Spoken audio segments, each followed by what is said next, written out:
I don't know what's that called. It's like, it's cool.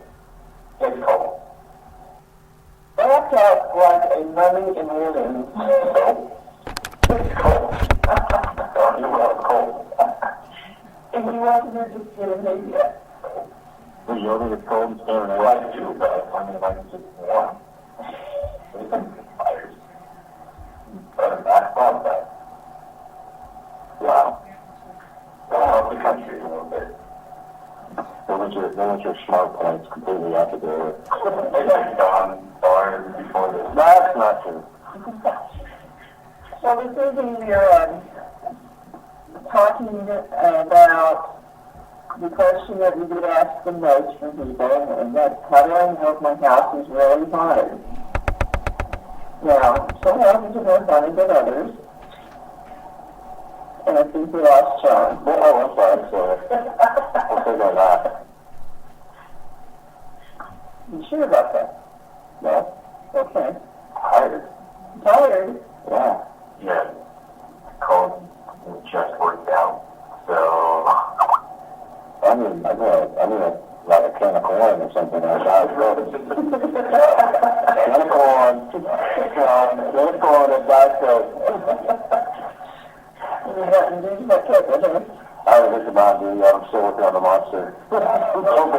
It takes my heart back down, so I can maybe just don't smell out to the nut to the Mountain Dew. And not do injections yet.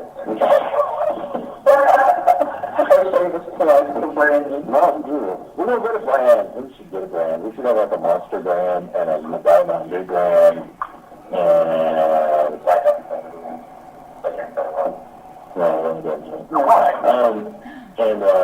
because we can I drink that Mountain Dew Monster. That's what we can drink. You don't care what your kids drink. You don't get to say. I don't think. Never get it.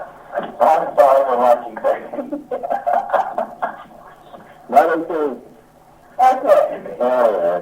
We're transgressing, or digressing, or transgressively digressing. Cross-dressing? No, I'm cross-dressing on a regular day. Yeah. That was a good mistake. Trying to switch that. Okay, stop. Let's stop. Okay.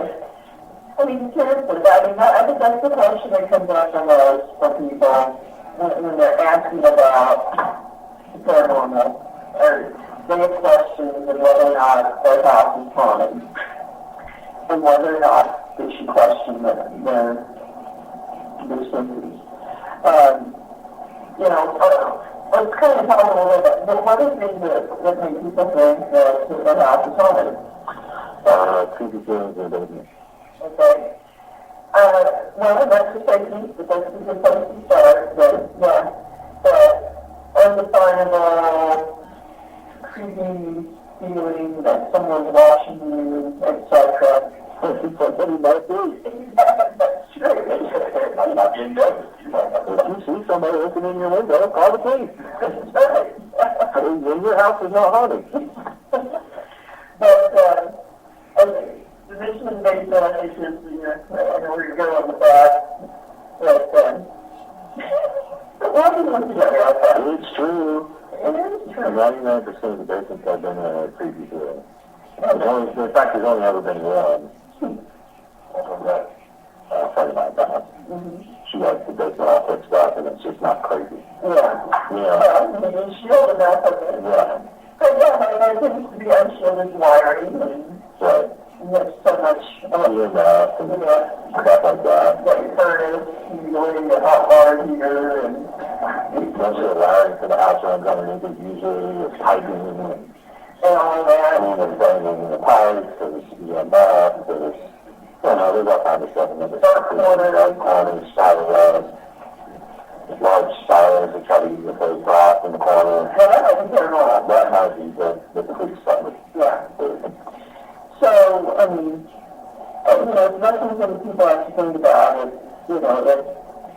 if the area that creeps you out is just the basement, then you have to look at whether or not it's the environment, it's the wiring, it's things like that. And I think if that's the only thing going on, chances are there is not a haunting. Right. If you got a 100-year-old house with dirt floors in the basement, and you find some odd chests or the corner, the bones, which is happening. Yeah, that happens. Random bones that are up underneath an old walkway. There's a possibility there's somebody there. So I think the creepy basement is probably the number one thing people that makes them think, oh, there's got to be something going on in that house. Yeah. And that is where you're going to hear the most noises, too. Sure. And you turn on insulation, air connection, insulation, everything, so it's not echoing and stuff like that. Now, on the other hand, there are basements that definitely, are haunted. I can see a couple. Yeah. One that's about a block from here. Yeah. Well, yeah, if you don't explode in the basement and people die, that's so hard. This one here's got some spirits in it, but... Yeah, there's no life stuff dropping. But it's not like that one. No, sometimes something in the basement, someone's basement, but, I think the one basement experience I've had that, started out and feeling like, the creepy feeling or whatever, that really turned around. And I'll tell you the story. Papa was about 15 years ago in Bob, and definitely had a creepy feeling going on. And then I had the very cold sensation of a thumb on one side of my neck and 4 fingers laid down on the other and go through the back of my neck. So it was actually me.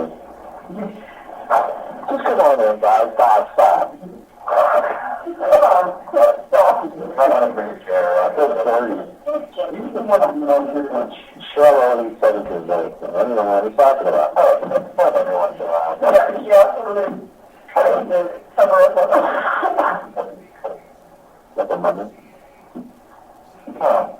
I don't get a cold because it's got a wire. So they thought it was a mummy. Our topic this evening is things that make people think that their house is haunted, and it happens to decide whether it's haunted or not, and whether they need to seek an investigation. Very nice. John, what did you get you that way in your head? How do you get caught? Huh? So John, what did you get you like that in your house might be caused with this stuff? Another person going on. Or creepy bitch.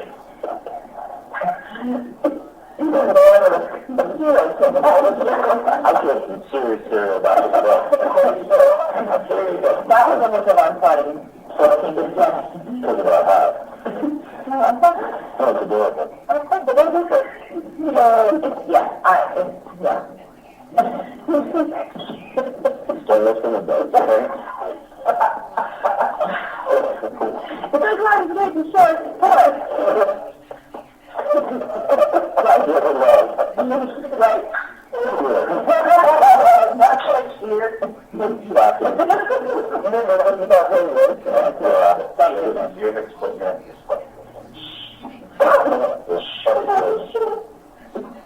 So what do you guys think is the most obvious, or most, so do you ask me?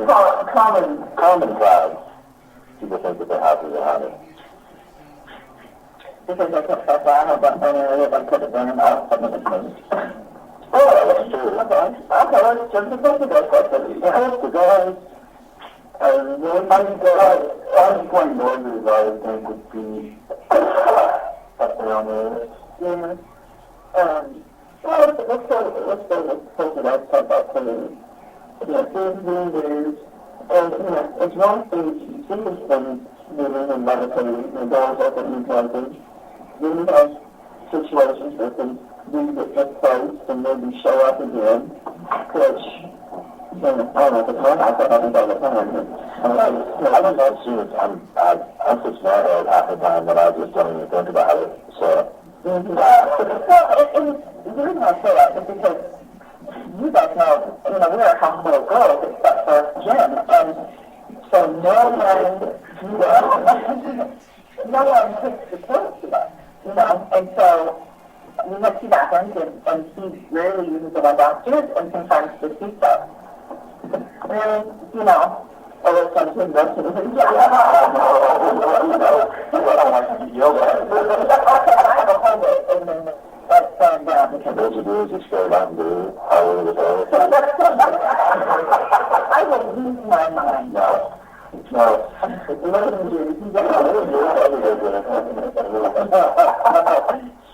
you mix a little food in it, does it not? I would probably levitate. I would be so mad.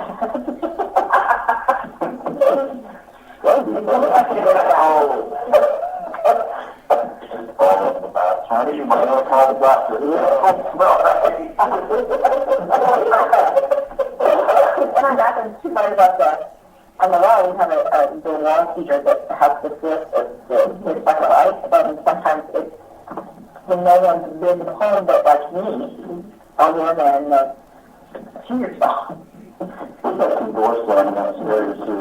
It's not real often. It's not like it's, anything bad, but you just hear the door shutting upstairs, and there's not a soul up there. And the disability experience, both of me, I really differentiate from both of our company and know from the journey from knowing together. So, if you've got things that are moving, doors opening, closing, things like that, it's something that, you must be careful that they don't jump to a conclusion, too, because, there could be a lot of colleagues from that, level, people evil, that kind of thing. That's what the people do, and stuff like that. There's other things that could be, but I'm not saying no to how often it happens. If you can narrow it down, all the windows are closed, the air doesn't get down at that time, or whatever. Yeah, normally when I know there's no windows open, around it, and it's happened here recently, and we don't have something with wood, so there's no draft upstairs, and it's one particular door. Well, I find something that could be interesting. I remember one investigation we did in Oklahoma.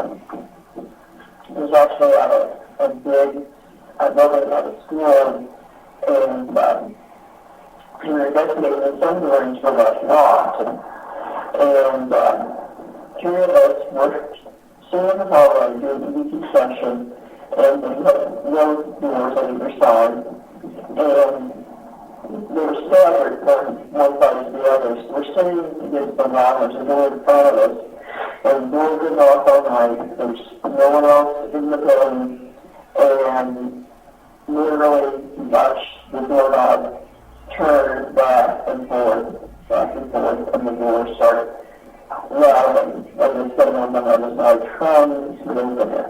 And there's no other entrance to the room, That was interesting. I just like it when they went through my feeling of the old and I thought that was something. Sorry, close it. Don't worry, I'm not on it. The voice is in my head.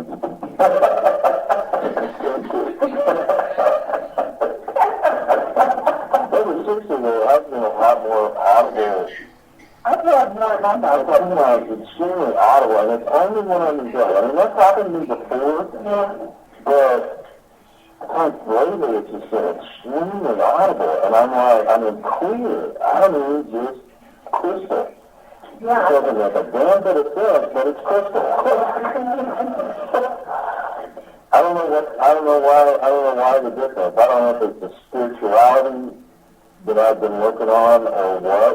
That's entirely possible, I guess, but it's been weird. It's just an odd change. I actually asked her, and I was talking about it, and she said focus on it. It's just a change, could be a change in the spirituality. But I noticed that kind of the last month, 6 weeks, I've been having more of that happen at my house too. And waking me up. Yeah. Waking me up, bedtime, and I hear someone walk in, hear someone say something, and wake up no one's there.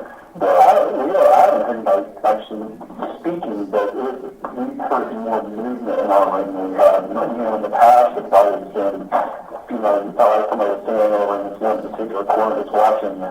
But now you can sense the moving in half the room, you can sense that.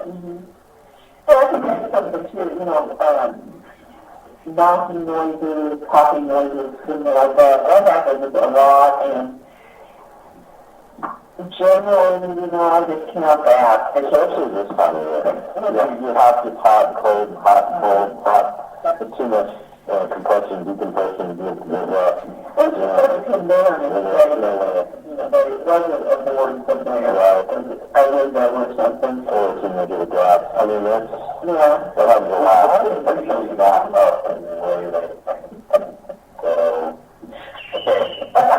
I might get a little crazy and get at 10:30, but I'm just I live in a bunch of shows tonight. I like my feet. I thought somebody was That was what I was going to say. I know someone has a lot more of that out of the corner of your eye kind of thing. There's a lot of that in my house. And I think that turns back to, we're kind of getting off topic here, but I think that kind of turns back to what we've talked about in the past about the change in spirituality as a whole. And so consciousness is changing. And that's going to turn things to where we're more susceptible to seeing it. I think that for people who are investigators,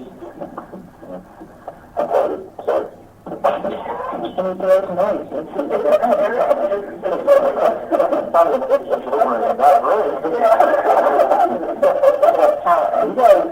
You guys always sit there and say how special I am.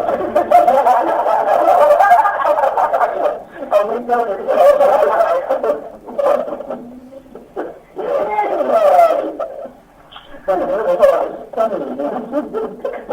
don't know what you're saying. You were talking?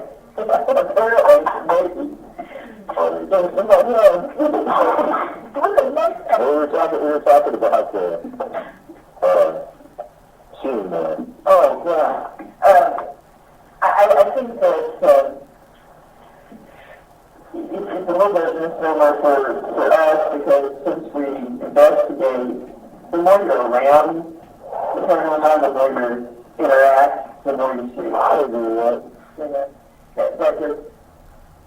But for the average person who's not looking for it, not thinking about it, and they start seeing things, I think very often they worry about, mornings or something all in my eyes, which needs to check out. Insanity. And I guess that's one thing too, just sort of for anyone thinking about having someone investigate, the use of hair, that probably some questions on whether or not there could be some psychological issues. Yeah, that's, conditions that would create hallucinations or misperceptions, and not to take that personally. Right. No, because that's something that they have to rule that out. I mean, it's just part of the investigation. If they're not good investigators, if they're not. Right. Well, and of course, just because they don't have a condition doesn't necessarily mean anybody's not going on either. That's really what it is.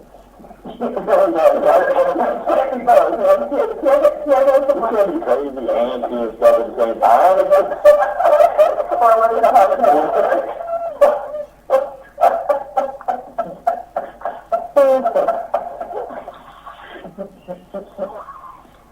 I mean, barely know anything about it.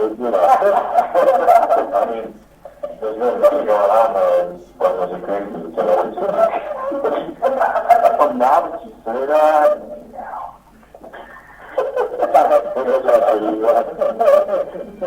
thought my ears trimmed today. I did too. Good. I think I want to look up a Vikings. We've been watching Vikings and the show Vikings. It's like all the way the translator and everything. I want to look up a Vikings. And she goes, what? I want to look up the Vikings. I don't know what that looks like. I thought, I want to metal beads in my beard and like cool stuff. Even when it's taking cars, what's my why?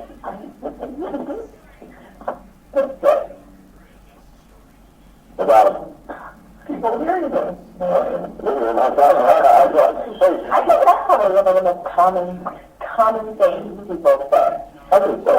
But I think, that's something to pay perhaps more attention to than other things. A definite type of sound that you know whether it's just sense or not when you hear it, and whether or not someone's there. But again, I can go back to the cooling and number 4.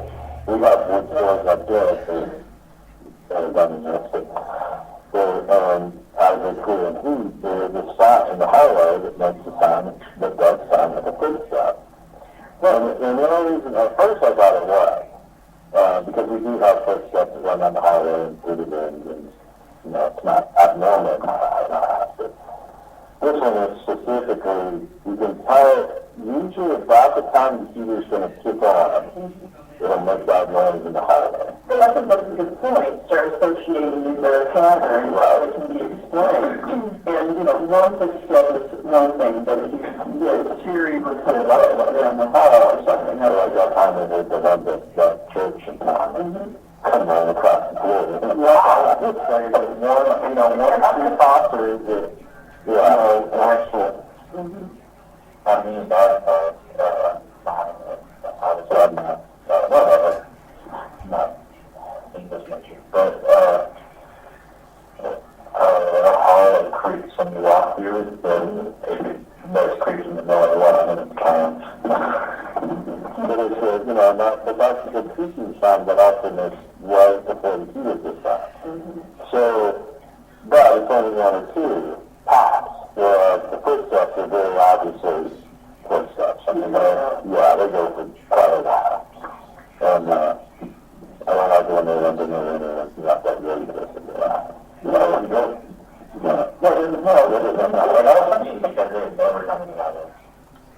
That's because you put the satanic windows on the back of your door, which I'm going to say that. And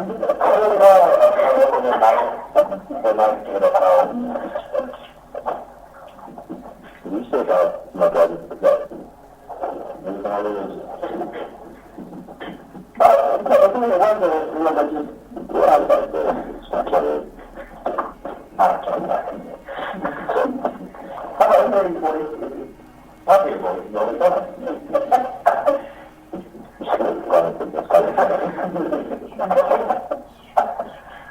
I mean, it depends on if it's, if there's nobody outside, how big is your walls? I mean, you have to shut ventilation in the house, but you can turn the sound out, so just something, can you hear sound? I mean, I've heard inside of some houses, I've heard the just saying outside, which is a lot quieter than someone's bed. In this house, we've actually heard the people out on the sidewalk. I mean, it's not real loud, but you can hear it. Right. So that's something you know to keep in mind. Now, does it sound like it's close to you, or is it far away? I mean, it could be anything. I don't, hearing voices doesn't always mean, to me, it doesn't always, there's too many explanations. It's too many other one that you just think you could discount it hearing voices. You don't know where you live. Now, if you live down the country, then there ain't nobody within, a quarter mile, then, it's possible, And if it's something that happens, it was regularity, you can start figuring out it's the neighbors or it's someone out in the street.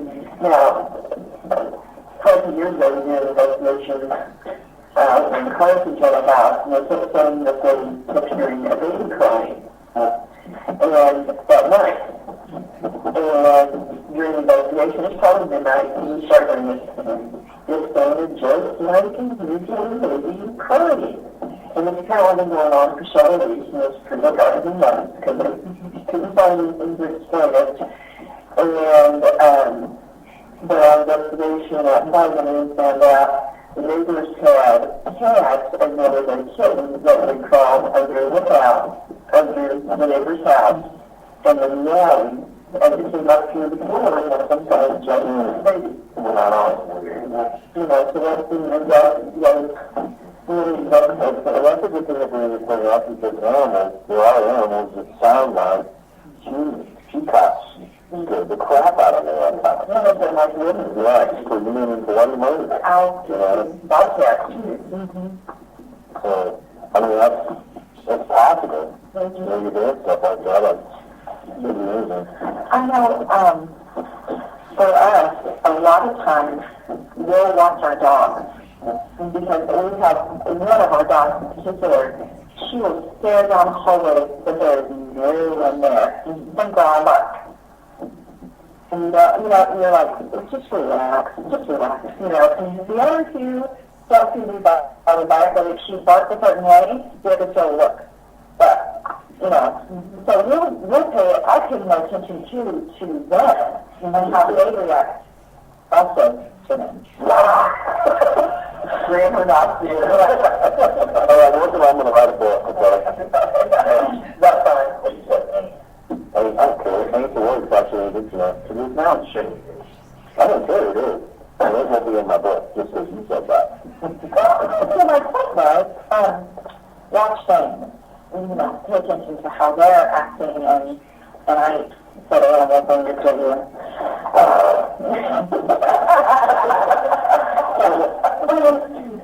I bet you do.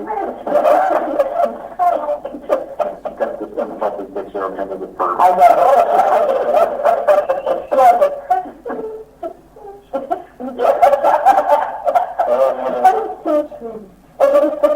I'm trying to get that out of my mind.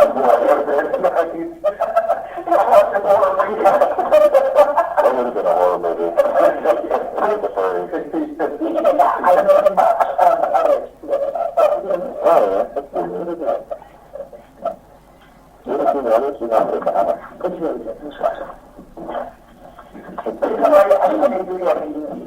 Animals tend to discount things that are ordinary and normal in the environment. And so, if they aren't paying attention to what you're sensing, What is that? I'm not doing anything. No, she's not doing anything. I'm not touching it. It's over there somewhere. No, I'm not even touching the table or anything. Huh. But the animals can be a good indicator that if they act like there's something odd going on, then That's your job. I'm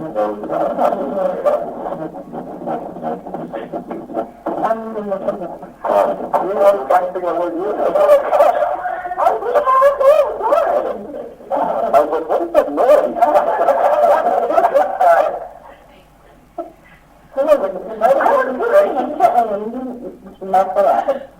You know what we're doing. Making the whole sound, you can just mess it up. Why don't I keep out there? What's happening? Just frightening her. I'm trying to shoot out there.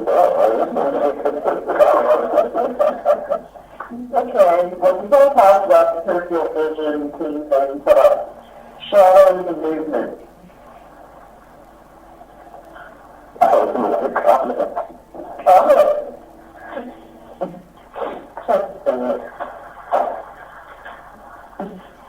Really to the floor, no.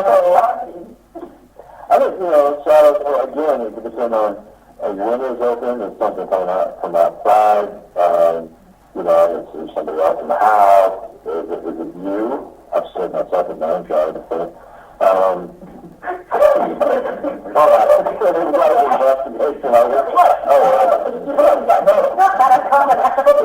I remember you were in the bathroom and saw each other behind you by the sun and punched the wall. Remember that? Wow. You don't remember that. Because you were bleeding.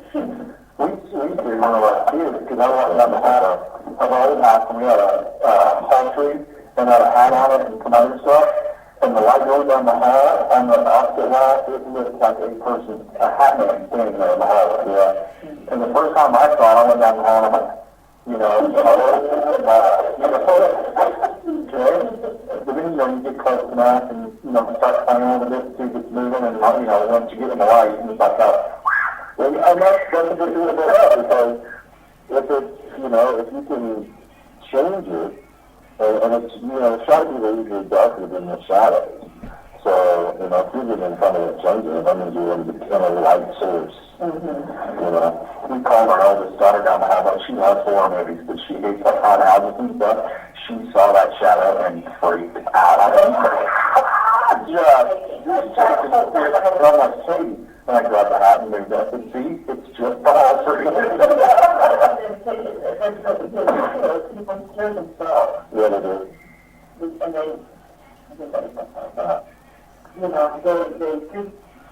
think themselves out in the thinking that it's something other than what it is. Okay, what shadows that use or, lights. You go back to the windows open or not. Any reflections off of phones, especially everybody's got a cell phone these days. Reflection off phones, watches, glasses, mirrors, could be any number of things. No, in our reading them, on our series film, we have some of those lights, whatever they are, but they're not really designed for the fixture. Yeah, the fixture is in. So, sometimes it flashes, perfect. And for somebody who isn't aware of maybe doesn't think about things or whatever, it could freak you out. I think people should try to be more analytical. Yes, we've said in the past that society has scientifically, I shouldn't say scientifically, analytically made us not be a part, not understand the spiritual world as much as we used to. But I also think that people get too much into wanting it to be common, that they look at stuff like that and they're going to try to explain it and then the other way. And I think that the thing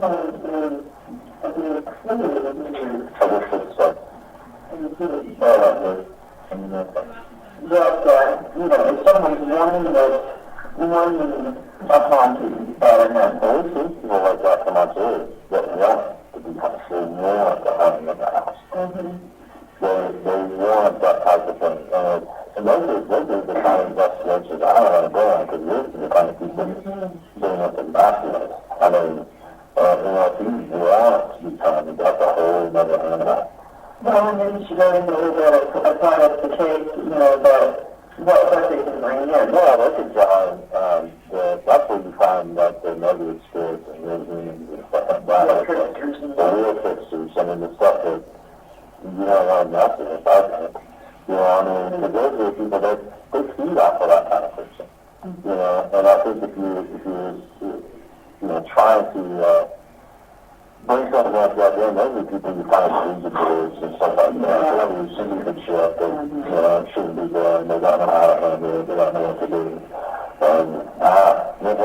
If you find out you actually want it, I'm not be part of that. I had someone ask me the other day, and I was discussing and you did this before, and I said, the crazy part is the actual Halloween spooky costumes and daylight comedy, but you guys and being part of this, that didn't scare me at all. And when we were talking about it, I think the reason why is because it's more, it gets to the bottom of the history. Why? What happened? Not. Does that make sense? Sure, absolutely. I think that, when people expect in a paranormal and stuff, like the stories and stuff, they expect to get scared. They're expecting to see the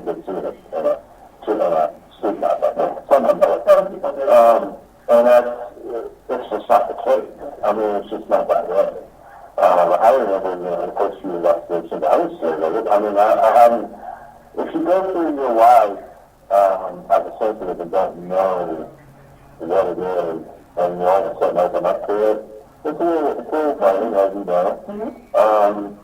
And there's, when I first started and went through, I got pretty burnt out real fast. And, of course, we did a lot of investigations, but I just couldn't do it. I couldn't handle it. I took a week off. And I think, again, that goes back to if you don't feel like you can, you shouldn't do. But yeah, some people do. They expect it to be like a horror house, and it's really not like that. I mean, I've expected to see full body apparitions if I know how to have it. I mean, some shadow people did not a full body apparition. And I'm disappointed. I'm not going to.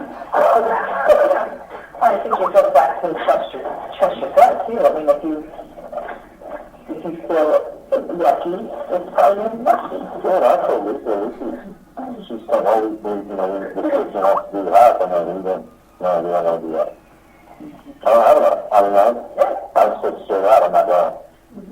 I don't know what it was. Yeah. But I just did not, it wasn't right. Yeah, I mean, there are times, you interview at me, you go to some interview where you something isn't right, it doesn't add up, or whatever. Yeah. It was Lucy. No, I'm into the lady, okay? No one takes the Lucy. No.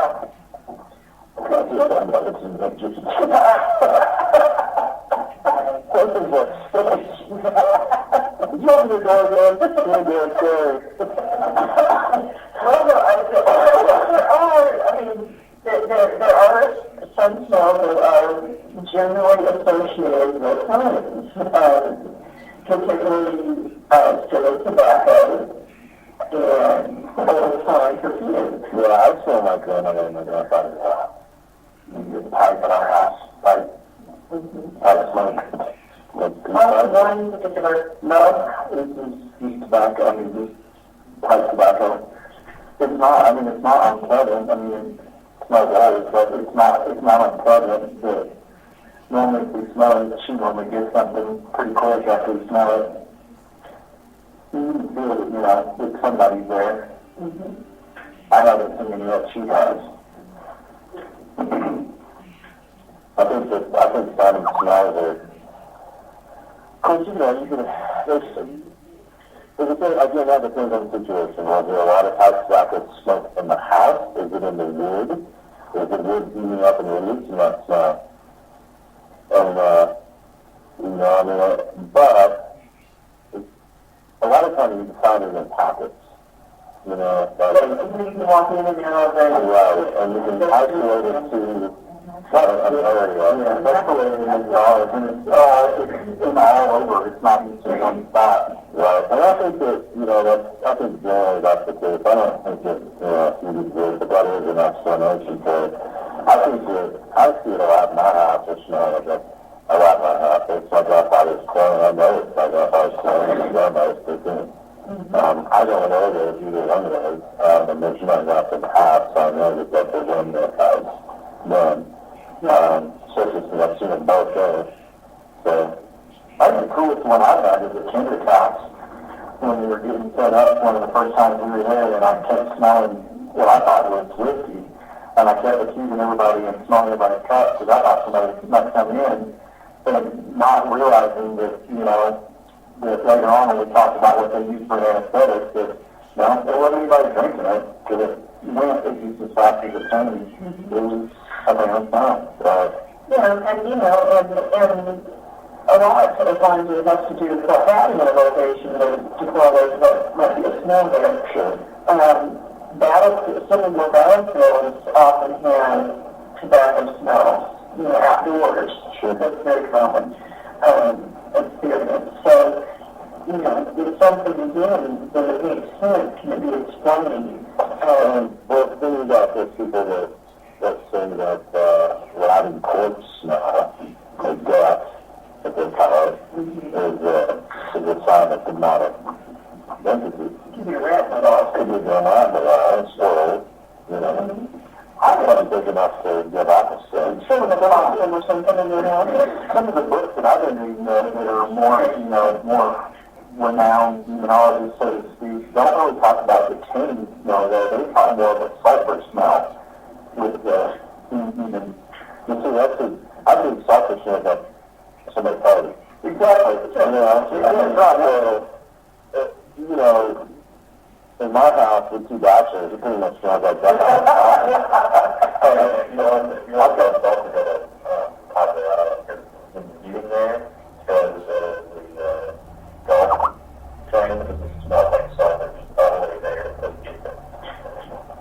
My piece of the roll, Usually the days in the dirty smell like that, and you smell it when you got there, it's in the water, and they find those trees in it up. And you can smell it, but... Yeah, it's salt water. Yeah. We remember when we were, we got well, and then I was in our shop. The first person who checked it in the morning. There was not. Interesting. Sometimes you wonder. There's a whole lot of negative energy there. Things happen there, but not enough, you know.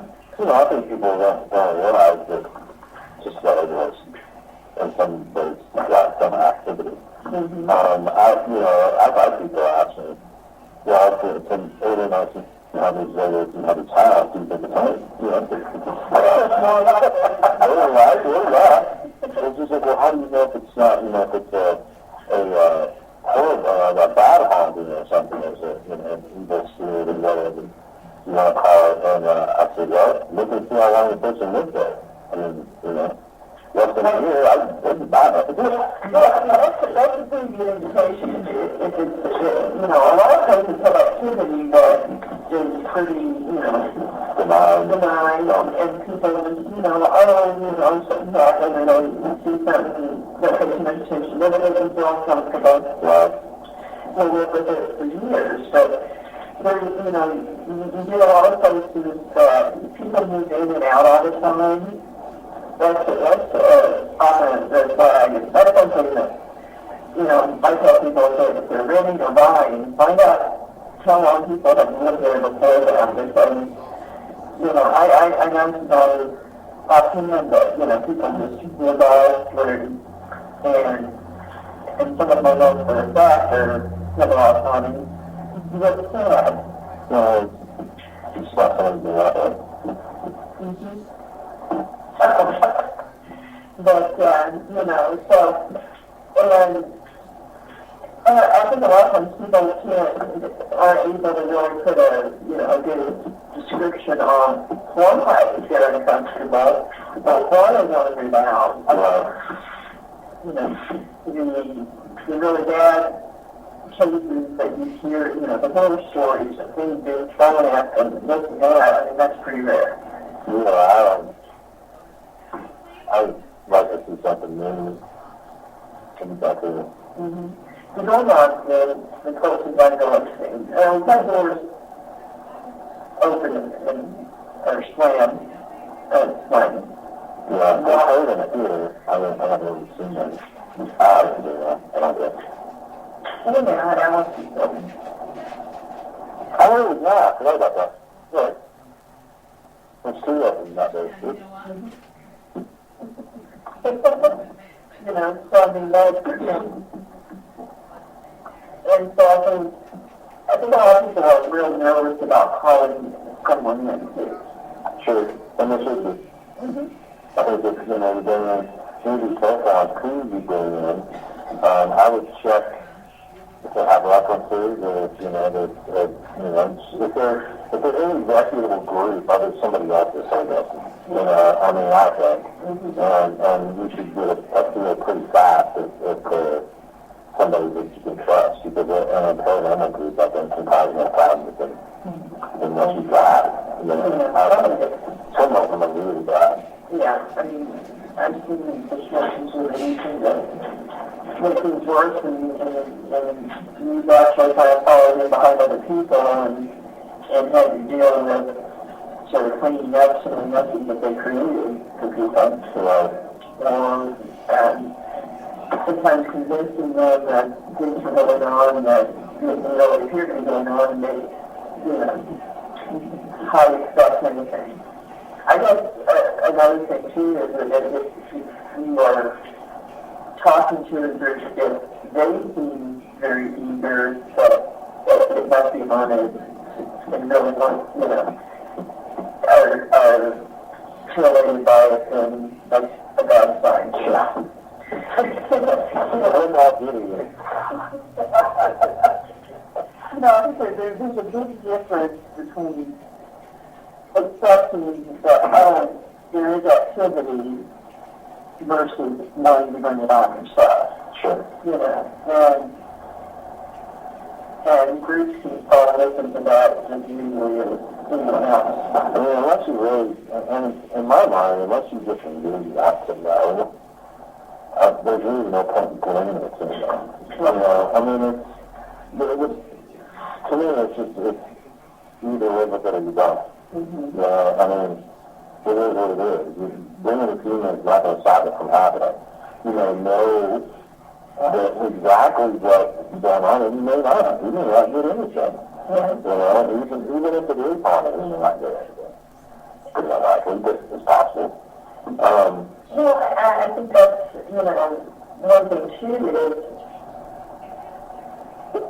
people, it takes a certain kind of person to say, okay, I can accept that it's fine, these things are going on, and I am fine with it.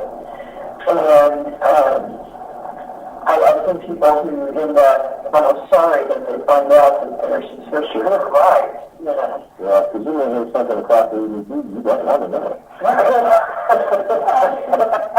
Years and years and years investigating and never have a definitive what's going on. What the reason for it. You might, which might. You might get EVPs and maybe some video evidence, but that doesn't explain anything usually. Not on the first go around anyway. So maybe not even dry. And I guess that's the other thing is people, I think, they're partly wishful thinking and partly probably TV shows, but they come in one night and tell me all the answers. But most in-depth cases and cases that end up in movies and things like that, they're investigated over a very long period of time, repeatedly, the people there, they've all tuning in there, week after week after week for a long time usually to sort out what's going on, and you have to be willing to, if you really want to know, be willing to do the level of that. And,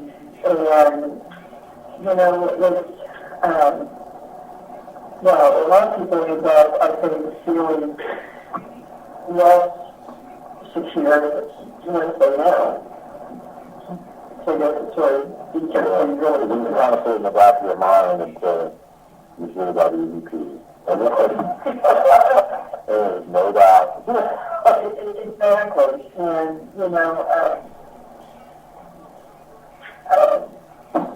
it's a lot different than watching it on TV. Sure. When you're dealing with it yourself. And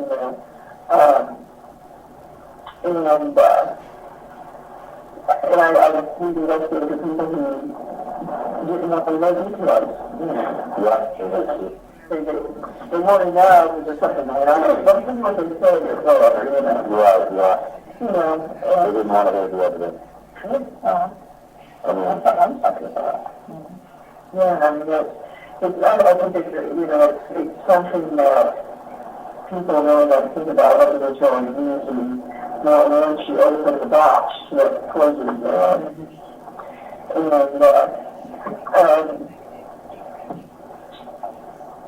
How often would you suggest that people think about if they're really doing an investigation? I would say, make sure it's not for the team. before that. It's really important. Don't, waffle maker, not golden waffle maker. That was good. Yeah, there you go. Is there protein bars? No, donuts. I was not selecting. He doesn't understand that concept. That's the only reason I was that. But, yeah, really, I think we're covering most of them. I mean, it really is, you want to open the Pandora's box or not. I mean, is it really something you want to know? I mean, if it's just one of those benign harmonies that, might use benign parts, not on any lot. If it's just one of those deals with, there's somebody there that may not really, you don't feel uncomfortable, or you don't feel like it's something bad, or, it's really not a big deal what's going on. I wouldn't bother. I mean, if there's something going on that really makes you uncomfortable, yeah, you might want to know. Then again, you might not. I have to think about what are you going to do if something. I mean, it's not a bad thing you can do. It's not, I think that's a good thing to talk about, because I think a lot of people are led to believe in the media as well as by certain teams that, harmonies can be eradicated. Yeah, that's not necessarily true. And, the book I've been reading lately, it's haunting. I use the term loosely. You can't necessarily exercise or perform an exorcism on a haunting. Exorcism is for the inhuman things, not your typical ghost. The last book I read, The Exorcism, where they didn't let them out of good remains to piss them off. That's true. That's all it did was piss them off and make the activity ramp up and make the priests not want to come back to the house. And more often, that happens more often than not. And exorcism usually takes quite a bit of time over a time span. It's not something that we're going to go in and exercise the past tonight. It doesn't usually work that way. I think people confuse blessing versus an exorcism. We care about just beginning down this path. Do y'all believe that you can have a ghost or a spirit move on? I mean, out of this cover, it kind of goes 50-50 on whether you can or can't. They either want you or they don't. That's the way I feel. I don't know that 99% of them even try to go. They don't want your help. If they want to go, they go. Well, I think moving on is just a human concept. Right, I don't know that that's, I can't be very, I think it's one of those things where you don't necessarily want to go there. It is what it is, and yet it's usually moving. Well, I think there are people who are stuck. I don't either. And if it's a residual, that's the other point I was going to make is exorcism don't have something that's residual. There's some theories that if it's purely residual, it's purely energy, strong enough even enough time you can eradicate it. But,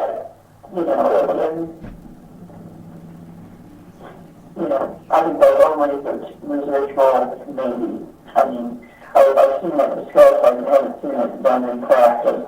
I don't know that. I'm more of the type that believes that you should live in unison, because I think there's a lot of spirits here that are there to help.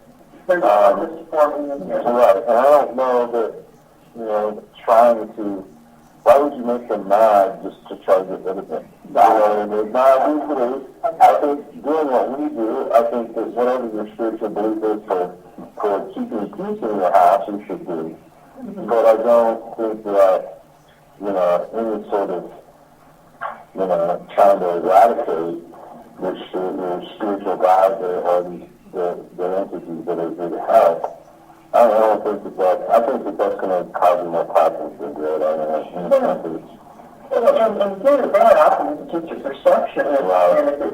And most spirits are human spirits, and, you know, a lot has to do with your personality versus, you know, whether they are good or evil. You just have some maybe crazy or it's just pure. Yeah, some people just are crazy. I mean, I'm crazy. Well, I think too, and for our house, we try to respect the fact that that was not our house to begin with, that was someone else's house, and I'm fairly positive that some of what they did again to begin with, and I want to show them respect, but I respect this is their space too. And if they're still occupying some of their space, then that's getting away. And I think that's a great way to do it, and it's something that we've forgotten of our ancestors used to do that way. I mean, they lived very deeply with the spirit, and we've gotten away from it, and I think it's important. I think we've lost a lot of our knowledge and a lot of our spirituality because of who we are as people. You know, we all want to be the same person, but we want to be individuals at the same time, and it doesn't work that way. Yeah, and so, you can't be a complete oneness and be individual. And by doing that, to be completely honest. I don't want to be like anybody. I mean, even my Gemini look a lot alike. Yeah, I mean, I want to be my own special kind of weird, you know. Oh, you are. I think you know what, you're into this field, but you gotta be very special. A little special. You know, since we got 1 minute left. Anybody want to say anything good to Groovy? Say birthday loud or... I don't know that I've made some really good and groovy. I know we've got... I'm pretty excited. I talked to my friend over in Iceberg this week that she's going to be on the show on the 30th. She's a shaman and a teacher. Just a fantastic person. Excellent shamanic teacher. So I'm really looking forward to that. So the 30th of this month, we'll have her on and ask her questions about shamanism. And this show kind of actually stepped up for her show in a way because we're going to talk to her about shamanism, people in shamanism, work with spirit, and how that could actually help the paranormal investigators and their own. So, That was a good one. she's got some great knowledge. I'm looking forward to it. We've got some several guests that we are in the process of getting. Next week, we're going to have Russell Keyman on, and he's going to talk about and also the issues of running and calling sites. Right, that's good. And, you know, and it does us with a lot of what we do too, we know about historic sites. So we talk about what people can do to use that haunting to help people their buildings. Yeah. Awesome. Sounds like a great week. It's going to be good. No, thank you. That's Yes, it is. all right, everybody. Well, thank you all for coming in tonight, and appreciate you all being here. Thank you. Have a good week, and we will see you next Sunday. We'll see you later. We'll see each other. I will see you. I'm leaving. I'm out of here. Bye, everybody. Bye.